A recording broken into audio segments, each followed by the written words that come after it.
Okay so welcome back to my channel. और आज जो हम टॉपिक यहाँ पे डिस्कस करने वाले हैं वो है लेवल्स ऑफ मैनेजमेंट। ठीक है, तो मैनेजमेंट की अगर लेवल्स की अगर हम बात करें तो मैनेजमेंट जो होता है उसमें 3 तरीके के लेवल होंगे। पहला जो लेवल होता है उसको हम कहते हैं टॉप लेवल मैनेजमेंट, दूसरा जो लेवल होता है उसको हम कहते हैं मिडिल लेवल मैनेजमेंट, और तीसरा जो लेवल होता है उसको हम कहते हैं लोअर लेवल मैनेजमेंट, और it's also called supervisory level of management. ठीक है, अगर हम बात करें कि कौन से लेवल ऑफ मैनेजमेंट में कौन कौन सी जो पर्सन्स होते हैं उनको इंक्लूड किया जाएगा, तो अगर हम टॉप लेवल मैनेजमेंट की बात करें तो जो भी हमारे ऑर्गेनाइजेशन की हाईएस्ट अथॉरिटीज होती है उनको इंक्लूड किया जाता है टॉप लेवल में।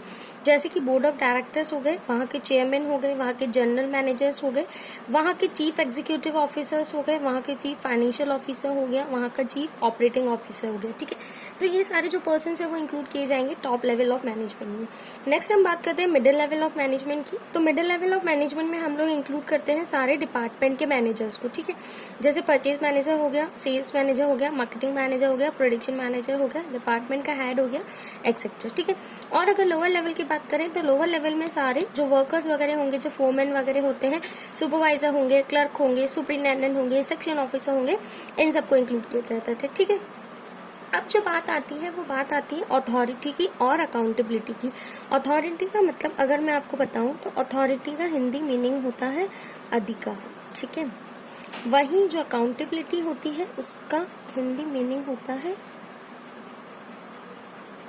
जिम्मेदारी। ठीक है, जिम्मेदारी है ना।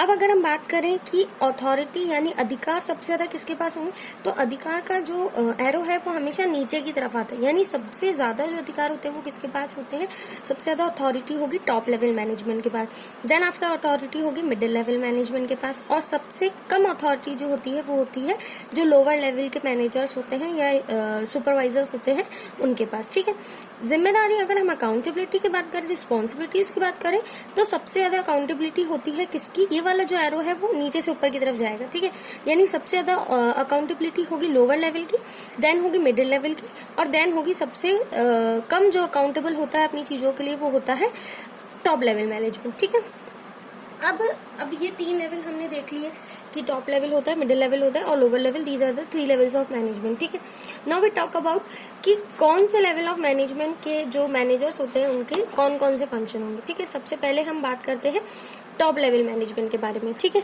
टॉप लेवल मैनेजमेंट क्या होगा, it include group of people essential for leading and directing the effort of other people. ठीक है, टॉप लेवल में हम क्या करते हैं, उन ग्रुप ऑफ पीपल्स को यानी उन लोगों को इंक्लूड करेंगे जो कि ऑर्गेनाइजेशन के जो दूसरे लोग हैं उनके एफर्ट्स को क्या करेंगे, या तो लीड करेंगे या फिर उनको डायरेक्ट करेंगे, यानी कि उनको बताएंगे कि आपको किस तरीके से अपने एफर्ट को कहाँ पे लगाना है, क्या काम करना है, क्या काम नहीं करना है। ठीक है, इनके फंक्शन क्या क्या होते हैं। सबसे पहला फंक्शन होता है determining the objectives of enterprise. ठीक है, डिटरमाइनिंग मतलब होता है फॉर्मुलेट। ठीक है, इनका क्या काम होगा कि ये हमारे ऑर्गेनाइजेशन के जो भी ऑब्जेक्टिव्स होंगे उनको क्या करेंगे, फॉर्मुलेट करेंगे। ठीक है, अब वो ऑब्जेक्टिव्स क्या हो सकते हैं, वेदर वो ऑब्जेक्टिव्स हमारे लॉन्ग टर्म ऑब्जेक्टिव्स हो सकते हैं या फिर हमारे शॉर्ट टर्म ऑब्जेक्टिव हो सकते हैं। ठीक है, यानी कि हमारे ऑर्गेनाइजेशन चाहे कोई बड़ा ऑब्जेक्टिव सोच रहा हो या फिर कोई शॉर्ट टर्म ऑब्जेक्टिव सोच रहा हो, दोनों ही ऑब्जेक्टिव्स को कौन बनाएगा, हमारे टॉप लेवल जो मैनेजर्स होंगे वही फॉर्मुलेट करेंगे। ठीक है, framing of plan and policies. अब जो हमने ऑब्जेक्टिव बनाए हैं, ठीक है, जो भी हमने ऑब्जेक्टिव बनाए हैं उन ऑब्जेक्टिव्स को अचीव करने के लिए जो भी प्लान एंड पॉलिसीज बनाई जाएगी वो भी किसके द्वारा बनाई जाएगी, टॉप लेवल मैनेजमेंट के द्वारा ही बनाई जाएगी। ठीक है, थर्ड पॉइंट जो आता है organising activities of middle level. ठीक है, अब मिडिल लेवल को क्या करेगा, टॉप लेवल का एक काम ये भी होता है कि जॉब जो होगी वो मिडिल लेवल को, या जो भी एक्टिविटी होगी या जो भी काम उनको करना है वो काम मिडिल लेवल को कौन बताएगा, टॉप लेवल मैनेजर्स बताएंगे। ठीक है, उसके बाद फोर्थ जो पॉइंट आता है असेंबलिंग ऑल द रिसोर्सेज। सारे रिसोर्सेज को असेंबल करने का काम करना होगा। असेंबल मतलब होता है एक तरीके से अरेंजमेंट। ठीक है, अरेंज करना सारे रिसोर्सेज। अब रिसोर्सेज कौन कौन से हो सकते हैं भाई, हमारा फाइनेंस हो सकता है, पैसे को अरेंज करने का काम भी टॉप लेवल की जिम्मेदारी होगी। अगर हमारी ऑर्गेनाइजेशन में कोई फिक्स एसेट्स चाहिए तो वो भी अरेंज करने की जिम्मेदारी किसकी होगी, हमारी टॉप लेवल की होगी। और डे टू डे वर्क के लिए अगर कोई भी ऐसी एसेट्स चाहिए जो ऑर्गेनाइजेशन के लिए जरूरी है तो वो भी कौन अरेंज करके देगा, आपको टॉप लेवल मैनेजमेंट ही अरेंज करके देगा। ठीक है, फिफ्थ पॉइंट बोल रहे हैं responsible for welfare and survival. ठीक है, अब हमारा जो टॉप लेवल मैनेजमेंट होता है उसकी एक जिम्मेदारी ये भी होती है कि हमारे जो ऑर्गेनाइजेशन है, ठीक है, उसका क्या हो, और ज्यादा वेलफेयर हो, यानी वो और ज्यादा इंक्रीज हो, और उसके साथ साथ हमारे ऑर्गेनाइजेशन का क्या हो, सर्वाइवल पॉसिबल हो। ठीक है, तो इसीलिए हमारे जो टॉप लेवल होंगे वो प्लान बनाएंगे। क्यों बनाएंगे, ताकि हमारा क्या हो सके, हमारा ऑर्गेनाइजेशन जो है वो इफिशिएंटली एंड सक्सेसफुली तरीके से क्या कर सके, रन कर सके। ठीक है, क्योंकि अगर हमको अच्छे से हमारे ऑर्गेनाइजेशन को चलाना है तो ये इम्पोर्टेंट है कि हमारे ऑर्गेनाइजेशन की टाइम टू टाइम ग्रोथ हो। ठीक है, और उसके साथ साथ हमारा ऑर्गेनाइजेशन जो है वो कॉम्पिटिटिव मार्केट में क्या कर पाए, सर्वाइव कर पाए। ठीक है, तो 6 पॉइंट जो आता है that is liaison with outside world. Liaison मतलब होता है मेल जोल करना। ठीक है, मेल जोल करना। ठीक है, तो आउटसाइड वर्ल्ड, अब आउटसाइड वर्ल्ड में हम किस किस को इंक्लूड करते हैं, देखिए आउटसाइड वर्ल्ड में हम इंक्लूड करते हैं हमारी गवर्नमेंट को, हमारे कॉम्पिटिटर्स को, ठीक है, हमारे सप्लायर्स को, हमारी मीडिया को, ठीक है, क्रेडिटर्स जो होंगे उनको भी आउटसाइड वर्ल्ड में इंक्लूड किया जाता है। ठीक है, तो ये सारे लोग हो गए आउटसाइड वर्ल्ड में इंक्लूड करने वाले। अब इन आउटसाइड वर्ल्ड के लोगों के साथ अगर कोई भी बातचीत करनी है या किसी भी तरीके से इंटरेक्ट करना है, उनसे जाके मेल जोल करना है, तो वो करने का काम भी कौन करेंगे, टॉप लेवल का जो मैनेजमेंट होगा उसके द्वारा ही परफॉर्म किया जाएगा। ठीक है, अब एक चीज होती है कि इनको क्या करना होता है, जो टॉप लेवल के मैनेजर्स होते हैं इनको एक कमिटमेंट देना होता है आउटसाइड वर्ल्ड को, कि जैसे कि हम सपोज करो कोई हमारे सप्लायर्स थे, उनसे हमारा टॉप लेवल मैनेजमेंट को कॉन्टेक्ट करने गया रॉ मटेरियल को लेने के लिए। ठीक है, तो अब क्या करना पड़ेगा, वहां पे जाके हमारे टॉप लेवल मैनेजमेंट जो होता है उसको कुछ ना कुछ कमिटमेंट देनी होती है कि हाँ हम हर साल आपसे इतने का माल तो एटलीस्ट परचेज करेंगे ही करेंगे, आप हमें इतनी क्वांटिटी या इतनी इस क्वालिटी का या फिर इतने कम प्राइस पे क्या करो, गुड्स को हमको रॉ मटेरियल सप्लाई कर दीजिए। ठीक है, तो ये बहुत ज्यादा जिसे मानी जाती है एक तरीके से कि बहुत ज्यादा कॉम्प्लेक्स और बहुत ज्यादा स्ट्रेसफुल जॉब जो होती है वो एक टॉप लेवल मैनेजर की मानी जाती है। ठीक है, सेकंड हम बात करते हैं यहाँ पे हमारे मिडिल लेवल मैनेजमेंट की। ठीक है, मिडिल लेवल मैनेजमेंट के क्या क्या फंक्शन होंगे, देखिए they act as a link between top and lower level management. ठीक है, मिडिल लेवल जो होगा वो क्या करेगा, एक लिंक बनेगा किस किस के बीच में, टॉप लेवल और लोअर लेवल के बीच में। ठीक है, they also make plan and policy for their department, organise and collect the resources etcetera. ठीक है, अब क्योंकि मैं आपको बता चुकी हूँ कि मिडिल लेवल के जो मैनेजर्स होते हैं वो क्या होते हैं, अपने अपने डिपार्टमेंट के मैनेजर्स होते हैं, उन्हीं को हम इंक्लूड करते हैं इसमें। ठीक है, तो उनके खुद के डिपार्टमेंट के लिए कौन से प्लान, कौन सी पॉलिसीज चाहिए, ये कौन डिसाइड करेगा, हमारे मिडिल लेवल मैनेजमेंट के जो मैनेजर्स है वही डिसाइड करेंगे। ठीक है, अगर पूरे ऑर्गेनाइजेशन का प्लान एंड पॉलिसी बनानी है तो वो टॉप लेवल बनाएगा। ठीक है, पर एक पर्टिकुलर डिपार्टमेंट के लिए अगर प्लान एंड पॉलिसीज बनानी है तो वो कौन बनाएंगे, मिडिल लेवल के मैनेजर्स बनाएंगे। ठीक है, उन्हीं की जिम्मेदारी है कि उनके ऑर्गेनाइजेशन को या फिर उनके डिपार्टमेंट को कौन कौन से रिसोर्सेज की जरूरत है वो उसे ऑर्गेनाइज करें और उसके बाद उसको कलेक्ट भी करेंगे। ठीक है, अब बात करते हैं इनके मेन फंक्शंस क्या क्या होते हैं। सबसे पहला होता है इंटरप्रिटेशन ऑफ पॉलिसी। इंटरप्रिटेशन का मतलब होता है एक्सप्लेनिंग क्या चीज को, प्लान एंड पॉलिसीज को। ठीक है, और वो पॉलिसीज और प्लान किसके द्वारा बनाए गए होंगे, वो पॉलिसीज और प्लान बनाए गए होंगे टॉप लेवल मैनेजर्स के द्वारा। ठीक है, अब जितने भी plan and policies top level के द्वारा बनाए गए हैं उन प्लान एंड पॉलिसीज को एक्सप्लेन करना। अब एक्सप्लेन किसको करना है, लोअर लेवल के जो एम्प्लॉयज या मैनेजर है, लोअर लेवल के मैनेजर्स को। ठीक है, यानी कि जो भी टॉप लेवल ने जो भी ऑर्गेनाइजेशन के लिए प्लान बनाया है या जो भी ऑर्गेनाइजेशन के लिए पॉलिसीज बनाई है वो पॉलिसीज लोअर लेवल तक पहुंचाने का काम या फिर उनको एक्सप्लेन करने का काम किसका होगा, मिडिल लेवल जो मैनेजमेंट होगा, ये मैनेजर्स होंगे, उनका काम होगा। ठीक है, सेकंड बोल रहा है organising the activities of their department. ठीक है, क्योंकि हम जो हमारे डिपार्टमेंट मैनेजर्स होते हैं उनको हम हेड ऑफ द डिपार्टमेंट भी कहते हैं। ठीक है, हेड ऑफ द डिपार्टमेंट भी कहते हैं। तो इसीलिए इन्हीं की जिम्मेदारी बनती है कि जितनी भी एक्टिविटीज परफॉर्म करी जाएगी एक डिपार्टमेंट में, उन सारी एक्टिविटीज को ऑर्गेनाइज करने का काम, यानी कि उनको ढंग से टाइम से परफॉर्म कराना, किस बंदे से कौन सी एक्टिविटी करानी है, किससे कौन सी एक्टिविटी नहीं करानी है, ठीक है, किस टाइम पे क्या करना है, ये सारी चीजें ऑर्गेनाइज करने का काम भी किसका होगा, मिडिल लेवल मैनेजर्स का ही माना जाएगा। ठीक है, थर्ड जो हम पॉइंट देखेंगे that is finding out the required employees. Finding out मतलब कि रिक्रूटिंग करने का प्रोसेस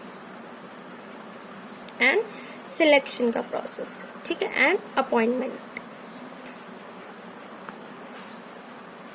ठीक है, चाहे हमें किसी नए एम्प्लॉय को रिक्रूट करना है, उसको सिलेक्ट करना है, उसको अपॉइंट करना है, ये तीनों ही प्रोसेस किसके द्वारा किए जाएंगे, मिडिल लेवल मैनेजमेंट के द्वारा किए जाएंगे। ठीक है, recruiting, selecting and appointing I think आपको थोड़ा बहुत क्लियर होगा, फिर भी हम थोड़ा सा डिटेल में नहीं जाएंगे, बहुत ज्यादा थोड़ा देखते हैं। रिक्रूटिंग मतलब क्या होता है कि जब भी हम जैसे कहते हैं इश्तिहार देना, यानी कि जब भी हम कोई ना कोई एडवर्टीजमेंट देते हैं कि हमारी ऑर्गेनाइजेशन में इस वैकेंसी पे इस जॉब की वैकेंसीज निकली हुई है, दैट इज कॉल्ड रिक्रूटिंग। ठीक है, जब वो पर्सन्स अपनी एप्लीकेशन सबमिट कराते हैं और उसके बाद हम लोग उनका इंटरव्यू लेते हैं, फिर जो प्रोसेस होता है वो कहलाया जाता है सिलेक्शन का प्रोसेस। ठीक है, और एक बार जब उनका इंटरव्यू हो जाता है, वो सिलेक्ट हो जाते हैं, उसके बाद जो उनको सारी चीजें करी जाती है वो कहलाया जाता है हमारा अपॉइंटमेंट का प्रोसेस। ठीक है, तो ये तीनों प्रोसेस भी किसके द्वारा किए जाएंगे, मिडिल लेवल मैनेजमेंट के द्वारा ही किए जाएंगे। ठीक है, motivating the person to perform job. ठीक है, मोटिवेट करना किस किस को, अपने एम्प्लॉयज को। ठीक है, जो भी लोअर लेवल के एम्प्लॉयज है उनको मोटिवेट करना कि वो क्या करें, अपनी बेस्ट एबिलिटी के साथ काम करें। बेस्ट एबिलिटी मतलब कि अपना ज्यादा से ज्यादा अपने एफर्ट्स लगा के काम करें।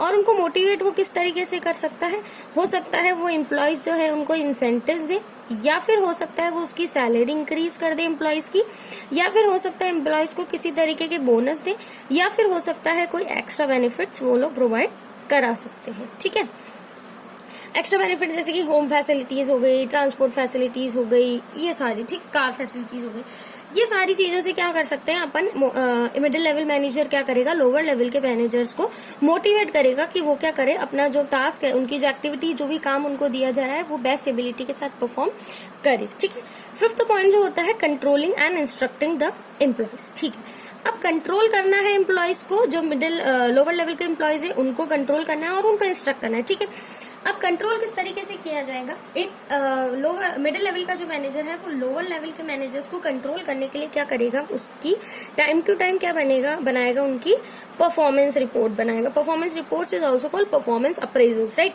तो परफॉर्मेंस रिपोर्ट बनाएगा, उससे वो ये देखेगा कि अगर उसको अच्छी परफॉर्मेंस रिपोर्ट बनानी है तो उसके लिए क्या करना होगा, उसको लोअर लेवल के जो एम्प्लॉयज होंगे, उनके ऊपर क्या वर्कर्स होंगे या एम्प्लॉयज होंगे, उनके एक्टिविटीज के ऊपर क्या करना होगा, एक जिसे कहते हैं ना कीप वॉच, यानी कि बिल्कुल देख के रखना होगा कि वो लोग क्या काम कर रहे हैं, कैसे कर रहे हैं, कौन कितना काम रोज कर रहा है, कौन कितने टाइम आइडल बैठता है रोज, ये सारी चीजें उनको देखनी होगी। और उसके बाद ही उनको क्या किया जाएगा, उनकी एक परफॉर्मेंस रिपोर्ट बनाई जाएगी और उसके बाद उनको कंट्रोल किया जाएगा कि भाई आप इतना काम अच्छे से नहीं कर रहे हो, आप ये काम आपको इतना प्रोटेक्शन करना है, बल्कि आप इतना ही कर रहे हो। ठीक है, और उनको इंस्ट्रक्ट किया जाएगा, यानी उनको बताया जाएगा कि किस तरीके से आप अपना जो प्रोडक्शन है उसको इंक्रीज कर सकते हैं। ठीक है, 6 पॉइंट जो हम यहाँ पे देखेंगे that is cooperate with other department. ठीक है, अगर हम चाहते हैं कि हमारे ऑर्गेनाइजेशन की स्मूथ फंक्शनिंग हो, ठीक है, हमारा ऑर्गेनाइजेशन बिल्कुल अच्छे से चल पाए, तो ये नेसेसरी है कि हर डिपार्टमेंट का क्या होना चाहिए, एक दूसरे के साथ कॉपरेशन होना चाहिए। डिपार्टमेंट कौन कौन से होते हैं पता ही है आप लोगों को, प्रोडक्शन डिपार्टमेंट होता है, सेल्स डिपार्टमेंट होता है, मार्केटिंग डिपार्टमेंट होता है, फाइनेंस डिपार्टमेंट होता है, ठीक है, HR डिपार्टमेंट होता है एंड एक्सेट्रा। ठीक है, तो अब क्यों कॉपरेशन क्यों जरूरी है, देखिए सपोज करो प्रोडक्शन डिपार्टमेंट ने परचेजिंग डिपार्टमेंट को बोला कि मुझे क्या चाहिए, रॉ मटेरियल चाहिए। ठीक है, अब अगर परचेजिंग डिपार्टमेंट ने प्रोडक्शन डिपार्टमेंट की ये बात नहीं सुनी, उसके साथ कॉपरेट नहीं किया, तो प्रोडक्शन डिपार्टमेंट क्या नहीं कर पाएगा, प्रोडक्शन नहीं कर पाएगा। ठीक है, अगर वो प्रेडिक्शन नहीं कर पाएगा तो सेल्स डिपार्टमेंट क्या नहीं कर पाएगा, सेल्स नहीं कर पाएगा। और अगर सेल्स डिपार्टमेंट सेल्स नहीं करेगा तो फिर मार्केटिंग डिपार्टमेंट की जो भी मार्केटिंग उसने करी होगी वो भी क्या हो जाएगी, फेल हो जाएगी, ठीक है। और फाइनेंस डिपार्टमेंट के पास भी पैसा नहीं आएगा, ठीक है। या फिर अगर फाइनेंस डिपार्टमेंट ने मना कर दिया परचेजिंग डिपार्टमेंट को कि अभी हमारे पास पैसा नहीं है, हम आपको पैसा नहीं दे सकते परचेज की, तो वो सारी चीज हो जाएगी, ठीक है। तो ये जरूरी है कि हर डिपार्टमेंट क्या करे, एक दूसरे के साथ कोऑपरेट और कोऑर्डिनेट करके चले ताकि ऑर्गेनाइजेशन की स्मूथ फंक्शनिंग हो पाए, ठीक है। Next point is implementing the plans framed bye top level, ठीक है। टॉप लेवल के द्वारा जितने भी प्लान बनाए गए हैं उनको एग्जीक्यूट करने का जो काम होगा वो भी किसका होगा, मिडिल लेवल मैनेजमेंट का होगा, ठीक है। जैसे कि सपोज करो टॉप लेवल ने एक प्लान बना के भेज दिया आपके पास कि हमें एक नया प्लांट डालना है, ठीक है। अब वो तो उनने तो प्लान बना के आपको भेज दिया, ठीक है। पर वो प्लांट जो है उसको डालने का काम या फिर उस प्लांट को अपनी जगह पे बनाने का काम, वहां के लिए मटेरियल खरीदने का काम, उस प्लांट के लिए एम्प्लॉयज लाने का काम, वो सारा काम करने की जिम्मेदारी किसकी होगी, मिडिल लेवल के जो मैनेजर्स होंगे उनकी होगी, ठीक है। नेक्स्ट हम बात करते हैं अब हमारे लोअर लेवल मैनेजमेंट की, ठीक है। Lower level management are also called supervisory और ऑपरेशनल लेवल भी कहते हैं इसको। Here manager perform activity according to top और मिडिल लेवल मैनेजमेंट, ठीक है। लोअर लेवल के मैनेजमेंट के जो एम्प्लॉयज होते हैं वो अपनी एक्टिविटी जो होगी वो किनके कहे करते हैं, टॉप और मिडिल लेवल मैनेजमेंट जो उनको बताता है वही काम उनको करना होता है, ठीक है। हमारा जो आउटपुट हो रहा है यानी कि हमारा जो प्रोडक्शन हो रहा है उसकी क्वालिटी और उसकी क्वांटिटी, इन दोनों ही जो चीजें होती है वो किसके ऊपर डिपेंड करती है, जो हमारे लोअर लेवल के एम्प्लॉयज हैं उनकी एफिशिएंसी के ऊपर डिपेंड करता है, ठीक है। वो जितने अच्छे से काम कर पाएंगे उतनी ही अच्छी हमारी क्वालिटी होगी गुड्स की और उतनी ही अच्छी हमारी क्वांटिटी क्या हो पाएगी, रोज हम प्रोडक्शन कर पाएंगे, ठीक है। They are responsible for maintaining discipline among the workers, ठीक है। अब हमारे जो वर्कर्स होते हैं हमारी ऑर्गेनाइजेशन के, उनके बीच में डिसिप्लिन बना रहे, ये मेक श्योर करने की जिम्मेदारी भी लोअर लेवल मैनेजर्स की ही मानी जाएगी, ठीक है। अब हम बात करते हैं मेन फंक्शन क्या क्या होते हैं। सबसे पहला फंक्शन होता है रिप्रेजेंटिंग द प्रॉब्लम्स और ग्रीवियंसेस ऑफ वर्कर्स, ठीक है। वर्कर्स की जितनी भी प्रॉब्लम्स है, ठीक है, वर्कर की जितनी भी प्रॉब्लम्स है, ठीक है, या फिर ग्रीवियंसेस यानी कि उनकी शिकायतें हैं, ठीक है। कोई भी अगर शिकायतें हैं या उनको कोई भी किसी भी तरीके की प्रॉब्लम आ रही है तो वो प्रॉब्लम मिडिल लेवल को बताने का काम भी कौन करेगा, हमारे जो लोअर लेवल के मैनेजर्स है वो करेंगे, ठीक है। जो भी वर्कर्स की यूनियन होती है उनको जब भी कोई प्रॉब्लम आती है तो लोअर लेवल मैनेजर उनसे बैठ के बात करता है कि क्या प्रॉब्लम है, कैसे आ रही है, क्यों आ रही है, उसको किस तरीके से सेटल किया जा सकता है, ठीक है। फिर उसके बाद क्या होता है, जो मैनेजर्स होते हैं, टॉप मैनेजर्स होंगे, वो बैठेंगे और फिर वो ग्रीवियंसेस सॉल्व किए जाते हैं, ठीक है।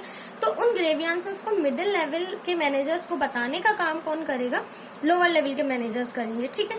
Maintaining good working condition, good working condition मतलब कि वहां पे प्रॉपर वाटर फैसिलिटीज होना, ठीक है, वहां पे प्रॉपर उनके लिए फूड फैसिलिटीज होना, ठीक है, जो वहाँ के एम्प्लॉयज है उनके लिए, ठीक है।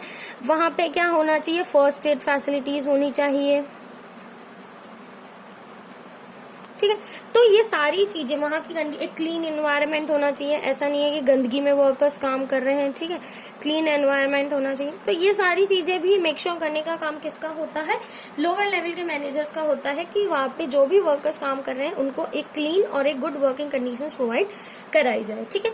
अब डेवलपिंग हेल्दी रिलेशन मतलब कि हमारे जो एम्प्लॉयज है उनके बीच में क्या होने चाहिए, हेल्दी रिलेशंस होना चाहिए। ऐसा नहीं है कि हमारे वहां पे बार बार लड़ाइयां हो रही है, बार बार हमारे एम्प्लॉयज जो है वो रूठ रहे हैं एक दूसरे से, या फिर सुपीरियर और वहाँ के जो सबऑर्डिनेट्स है उनके बीच में किसी ना किसी तरीके की मिसअंडरस्टैंडिंग क्रिएट हो रही है, ठीक है, और वो काम नहीं कर पा रहे ढंग से, ठीक है। तो ये सब चीजें ना हो ऑर्गेनाइजेशन में, ये सब मेक श्योर करने का काम भी लोअर लेवल के मैनेजर्स का ही माना जाता है, ठीक है। एकदम सेफ एंड सिक्योर क्या होना चाहिए, वहां का एनवायरनमेंट होना चाहिए, ठीक है। Helping the middle level management, ठीक है। Helping the middle level management किस तरीके से हेल्प करेंगे लोअर लेवल के मैनेजर मिडिल लेवल को, कि जब भी रिक्रूटिंग, ठीक है, सिलेक्टिंग या फिर अपॉइंटमेंट का काम किया जाएगा, अपॉइंटिंग का काम किया जाएगा, किनके द्वारा, मिडिल लेवल मैनेजर्स के द्वारा, ठीक है। तो लोअर लेवल के जो मैनेजर्स होंगे वो क्या करेंगे, उनको गाइड करेंगे कि हमको किस बंदे को रिक्रूट सिलेक्ट अपॉइंट करना चाहिए या फिर किस बंदे को हमको सिलेक्ट नहीं करना चाहिए, ठीक है। अब वो क्यों करेंगे, क्योंकि जो वर्कर्स होते हैं वो किसके अंडर काम करते हैं, लोअर लेवल मैनेजर जो उनके सुपरवाइजर्स होंगे उनके अंडर काम करेंगे। तो उनको बेटर तरीके से पता होता है कि एक वर्कर में क्या क्वालिटीज या क्या कैपेबिलिटीज होनी चाहिए, जिनको देख के वो लोग उनको सिलेक्ट करेंगे या नहीं करेंगे। क्लियर हो गया। उसके बाद बात करते हैं कम्युनिकेटिंग विथ वर्कर्स, ठीक है। अगर कोई भी प्लान या पॉलिसीज बनाई जा रही है, ठीक है, तो हमेशा एक जो लोअर लेवल का एम्प्लॉय होगा वो क्या करेगा, उनके उस प्लान के लिए जो भी सजेशंस वर्कर्स देंगे उनको क्या करेगा, वेलकम करेगा, यानी कि उनको वो सजेशंस हमेशा सुनने चाहिए। और उसके साथ साथ अगर जो भी एम्प्लॉय क्या कर रहा है, अच्छे सजेशन दे रहा है, उस एम्प्लॉय को क्या करना चाहिए, उन सजेशंस के लिए रिवॉर्ड भी देना चाहिए, ताकि नेक्स्ट टाइम जब हमारी कंपनी किसी भी तरीके का प्लान या कोई भी तरीके की पॉलिसी बनाए तो उसमें आगे होके हमारे एम्प्लॉयज क्या करें, वो सजेशंस दें हमारे वर्कर्स कि हम किस तरीके से उसको और ज्यादा इम्प्रूव कर सकते हैं, ठीक है। उसके बाद नेक्स्ट पॉइंट आता है try to maintain standard of quality, ठीक है। स्टैंडर्ड ऑफ क्वालिटी यानी कि हमारे प्रोडक्शन की जो क्वालिटी है उसको बनाए रखने की जिम्मेदारी भी लोअर लेवल मैनेजर्स की होती है, क्योंकि लोअर लेवल मैनेजर्स को ही क्या होता है, वर्कर्स जो प्रोडक्शन वर्कर्स होते हैं उनको बताना होता है कि हमको किस क्वालिटी का प्रोडक्ट बनाना है और किस क्वालिटी का प्रोडक्ट नहीं बनाना, कितना प्रोडक्ट बनाना है, कितना नहीं बनाना, कितना डिमांड है, कितना सप्लाई है, ये सारी चीजें लोअर लेवल मैनेजर ही क्या करता है, वर्कर्स को बताता है, ठीक है। तो उसको ये चीज इंश्योर करनी होगी कि एक स्टेडी फ्लो ऑफ आउटपुट क्या हो, हमारे स्टडी फ्लो ऑफ आउटपुट होता रहे, ठीक है। ऐसा नहीं है कि आज हमारे जो प्रोडक्शन डिपार्टमेंट है वो 500 यूनिट का प्रोडक्शन कर देगा और कल हमारा प्रोडक्शन डिपार्टमेंट बिल्कुल ही प्रोडक्शन नहीं करके देगा, परसों 200 का कर दिया, 300 कर दिया, 100 का कर दिया, नहीं, ठीक है। एक स्टडी फ्लो होना चाहिए, यानी कि एक जिसे कहते हैं ना मेंटेन फ्लो होना चाहिए आउटपुट का, ठीक है। 7 पॉइंट जो आता है that is responsible for boosting moral of workers, ठीक है। हमारे जो मोरल का मतलब होता है हिंदी में हौसला बूस्ट करना, ठीक है, ठीक है। अब हमारे लोअर लेवल जो मैनेजर्स होते हैं उनका एक काम ये भी होता है कि उसको क्या करना होता है, जो वर्कर्स होते हैं जो भी हमारे ऑर्गेनाइजेशन में काम कर रहे हैं, बार बार उनके जो हौसला होता है उसको बूस्ट करना होता है। हौसला क्यों बूस्ट करना होता है, बहुत बार हमारी ऑर्गेनाइजेशन में ऐसा होता है कि कोई प्लान हम सेट करते हैं या फिर कोई जैसे कहते हैं ना एक टारगेट फिक्स किया जाता है वर्कर्स के लिए, पर बहुत से वर्कर्स उस टारगेट को अचीव नहीं कर पाते, ठीक है, और उनका हौसला क्या हो जाता है, टूट जाता है कि हम ये चीज नहीं कर सकते, ठीक है। तो अब ऐसा उनके साथ ना हो, उनका ये हौसला नहीं टूटे, उनका मोरल नहीं नीचे गिरे, इस चीज को मेक श्योर करना होता है लोअर लेवल के मैनेजमेंट को कि वो उनके हौसले को या उनके मोरल को बार बार क्या करे, बूस्ट करे, कि वो लोग भी क्या कर सकते हैं, टारगेट को अचीव कर सकते हैं और एक बेटर काम हमारे ऑर्गेनाइजेशन में कर सकते हैं, ठीक है। Next is minimising the waste of material, ठीक है। Minimising the waste of material, production में जो भी मटेरियल हम लोग लगा रहे हैं, ठीक है।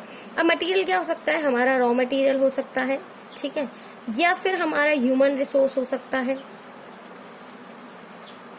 ठीक है, या फिर हमारा फाइनेंस हो सकता है, ठीक है, पैसा हो सकता है। ये जो भी चीजें हम लोग हमारे क्या कर रहे हैं, हमारे प्रोडक्शन में लगा रहे हैं, वो किसी भी तरीके से वेस्ट नहीं हो या फिर उनका वेस्टेज बहुत कम से कम हो, ये मेक श्योर करने की भी जिम्मेदारी किसकी होगी, लोअर लेवल मैनेजर जो होंगे उनकी ही मानी जाती है, ठीक है। आई होप आपको ये वीडियो पसंद आया हो, अगर पसंद आया हो तो प्लीज लाइक करें, ज्यादा से ज्यादा शेयर करें एंड सब्सक्राइब करें, और thank you so much for watching this video. I hope next video के साथ हम जल्दी मिलेंगे।